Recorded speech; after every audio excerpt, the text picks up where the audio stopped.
प्रभाग क्रमांक 27मध्ये जे सगळे प्रमुख रस्ते आहेत आणि अंतर्गत रस्ते आहेत याच्यावर दररोज साफसफाई केली जावी आणि कचरा संकलन केलं जावं यासाठी मी याआधीही माननीय सहाय्यक आयुक्त असतील, माननीय आयुक्त असतील यांना या संदर्भात निवेदन दिलं होतं की दिवा शहरातील सगळे प्रमुख रस्त्यांची दररोज साफसफाई झाली पाहिजे, अंतर्गत रस्त्यांची साफसफाई झाली पाहिजे. परंतु असं दिसतं आहे की दिवा शहरातील किंवा प्रभाग क्रमांक 27मधील अजूनही काही जे रस्ते आहेत, अंतर्गत जे रस्ते आहेत त्यांच्यावर दररोज साफसफाई केली जाते.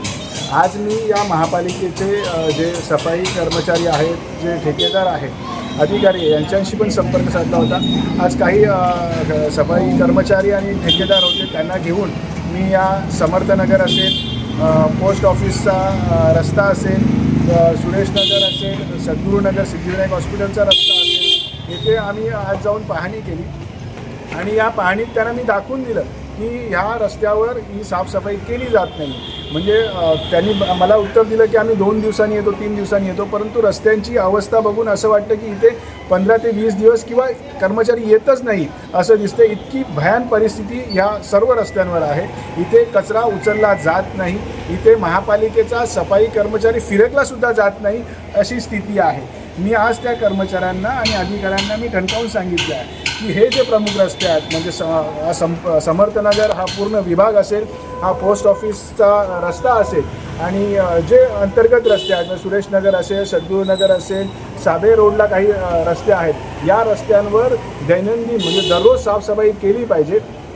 जर हे करत नसतील, मी आज त्यांनी बऱ्याच कर्मचारी अपुरे आहेत असं कारण दिलं, पण हे कारण मला तकलादू वाटतं. अशी काही परिस्थिती नाही आहे. आजच्या घडीला देखील प्रभाग क्रमांक 27मध्ये दररोज साफसफाई होऊ शकते, इतके मुबलक कर्मचारी उपलब्ध आहेत.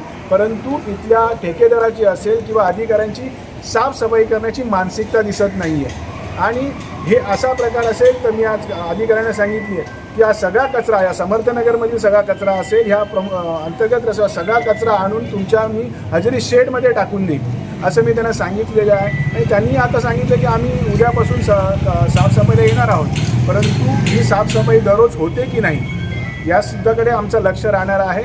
आणि ह्या विभागात किंवा संपूर्ण प्रभाग क्रमांक 27मध्ये दररोज साफसफाई केली जावी याकडे आम्ही विशेष लक्ष देणार आहोत. पावसाळ्याच्या पूर्वी प्रभाग 27मधील सगळी नालेसफाई पूर्णतः झालेली अपेक्षित आहे, ही दिवेकरांची मागणी आहे. तुम्ही काय सांगाल याबद्दल?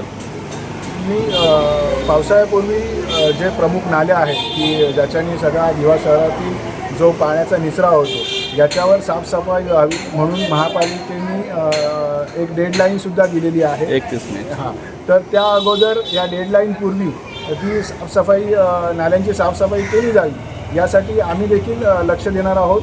प्रभाग क्रमांक 28मध्ये नालेसफाईला सुरुवात झालेली आहे आणि लवकरच म्हणजे काही दिवसातच प्रभाग क्रमांक 27मधील जे काही प्रमुख नाले आहेत त्यांची देखील साफसफाई केली जाईल. आणि या साफसफाईकडे आम्ही सगळे लोकप्रतिनिधी लक्ष देणार आहोत की जेणेकरून दिवा शहरात काही सखल भागात जो पाणी साचतो तो यावेळेस साचणार नाही याची पूर्ण दक्षता शिवसेना दिवा शहराच्या वतीनं घेण्यात येणार आहे.